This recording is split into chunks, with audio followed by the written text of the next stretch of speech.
Thanks, everyone. Hi, my name is Neil Mansilla, and I'm with Runscope. I run developer relations there. And at Runscope, we do API testing, monitoring, and debugging. So anything that has to do with having quality APIs in terms of them being performant and being correct, that's what we do. We monitor those things. So we launched a new API, and I'm here to talk about that. I guess I'd like to maybe demo it for you a bit. So I mentioned Runscope, and this is kind of what our product looks like in terms of building tests. You'll see it in a second. We also do, we have a thing called Traffic Inspector that allows you to intercept in-flight HTTP requests, API calls, and log them all, and you can see all the information like response times. You can share them with other people. You can compare two requests. So this is kind of on the debugging side of things. So I'm going to show you what it's like to build a test with the UI. So a test in Runscope is comprised of one or more requests or other steps. You can make assertions, similar to what Opsy had shown. You can, check on status codes. You can look at XML and JSON data, response times, and so on. You can set locations as well. So we have 12 cloud locations throughout the world on AWS and Rackspace, or you can run them on your local host or run them behind your firewall as well.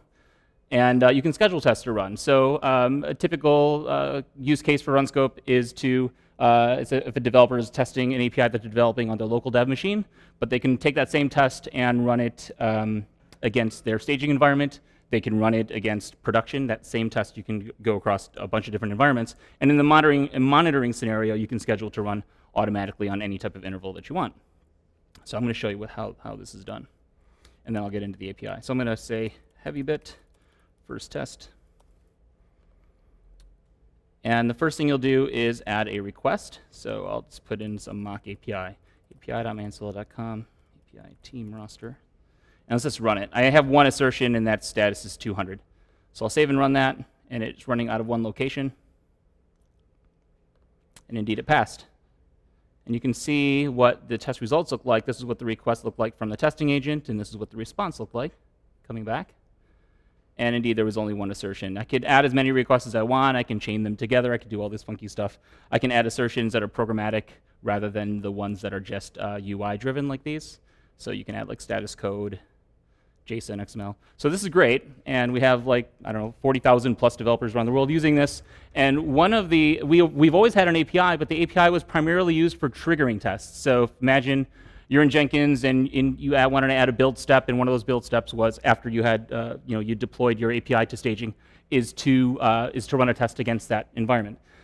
And great, you can run that API call, but our API was very much like that was the only kind of like write operation. Everything else was a read operation. There was a bunch of gets, and so a lot of our customers were asking us for to be able to export tests, to manage the tests in a way that are outside of the UI. Because imagine, this is a very simple test with one request and a couple of assertions.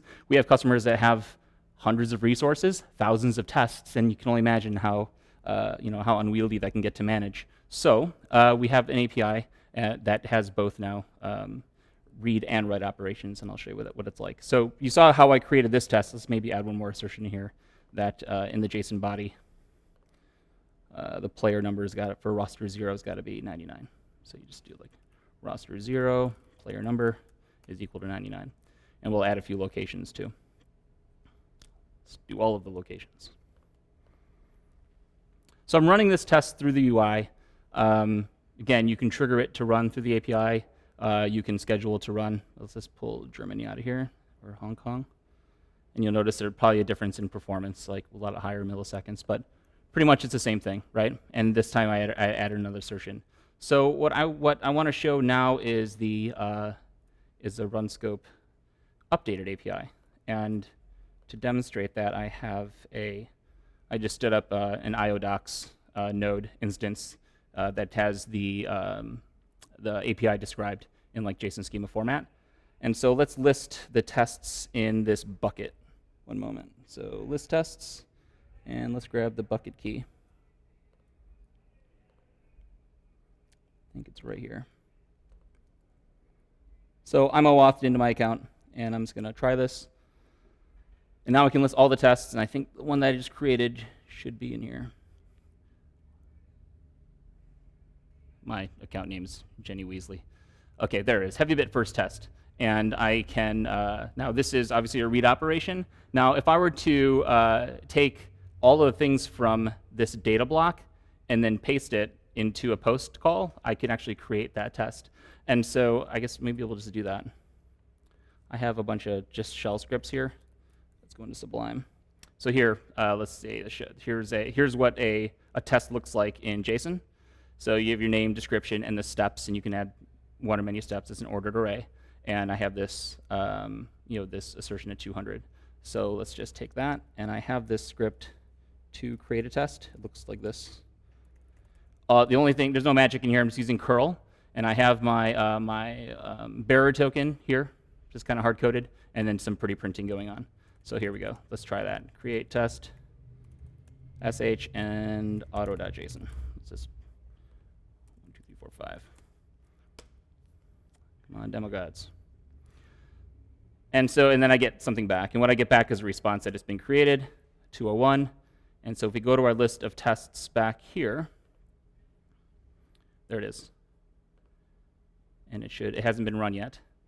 And you can see it has the assertion set up. So I guess why is this a big deal? It's a big deal because this has really helped a lot of our larger customers, and now even some of our smaller customers that now they have access to this. Managing this stuff is a heck of a lot easier than going through the UI. The UI is fantastic and it's beautiful and it's a really well designed thing, but managing these things is a pain in the butt if you have thousands. So imagine, if you will, being able to do. I'm creating a whole bunch of just shell scripts that do very common operations, and I'm going to be compiling all of these into this, like a Runscope shell, where you can basically CD into a bucket name, list it, execute tests, schedule them. It's really, this API has given like the developer relations team like a whole new life. Like we're creating a bunch of applications and solutions that go beyond what the UI can do, right? So like one of the blog posts that I had was, well, we don't persist data. So the moment that you execute a test, it kind of starts with a clean state, and a clean slate. It tears it down, and all that that temporal data it's ephemeral. It's gone. But people are asking, well, what if I want to persist a bearer token from an OAuth authorization call? We couldn't do that, so we kind of rewrote this post on how you could do that by saving this with Firebase or Parse. But now you just use the API, and you can actually just store it in these initial variables here. And again, that's just like it's to be able to, when you have an API that gives other parts of the company, whether they're sales engineers, developer relations folks like myself, or even the product people or engineers themselves, to build solutions that are even, I guess, richer than what you can do through a UI. I mean, that's pretty powerful stuff. And you kind of did something right. And it was not easy to kind of come up with this, because we had to reorganize a bunch of our, not reorganize, but we had to rename a couple resources. We didn't break anyone. We were backwards compatible. But we had to introduce like new things like, let me go back to PowerPoint. I guess new patterns, because there was no semblance of steps in a write context. And so the new resources were steps. We also introduced this idea of environments, where you can kind of configure environments, and we have new methods, a bunch of put and post operations. So everything that you can do and then more, you can do with the API. And so I kind of have this idea of just keep on building. I'm just going to keep on building more examples. I have a GitHub repo, and I just keep on adding more and more examples of how you can do things programmatically as opposed to doing them through the UI. But it's great to be able to do things with the UI, but to do them programmatically, like I'm just finding it so much more powerful. And it's like a tool now that I feel like it's worthy of being on your tool belt, because you don't have to, you're not just bound by having to do like 1,000 clicks to do something, to do a complex operation or create a complex test. It's just all scripted now. So like backing up your tests, that was a very common request that people had. So I just created a script, but I created a Python script, threw it up on GitHub, and people are actually using this thing now. We have customers writing in saying, hey, that's how they're versioning and backing up their data, which is crazy that they can do this. And it didn't have to at all involve like product having to build something and engineering having to build something. They can just build it themselves. Or in our case, we're kind of helping them along by having the dev relations team do it. So I mean, it's made my life a hell of a lot better. And I'm getting a lot of feedback from our customers saying that, like, man, like they're so thankful that they have this. And of course, the new customers have no idea. They think that it was always there. But anyhow, that's kind of the story of the Runscope API and the update. and kind of how just adding a couple new operations, particularly write operations, can just kind of open up not just for your customers, but even for your internal development and your internal innovation. Links to the docs and the API console, which is stood up there. And thanks.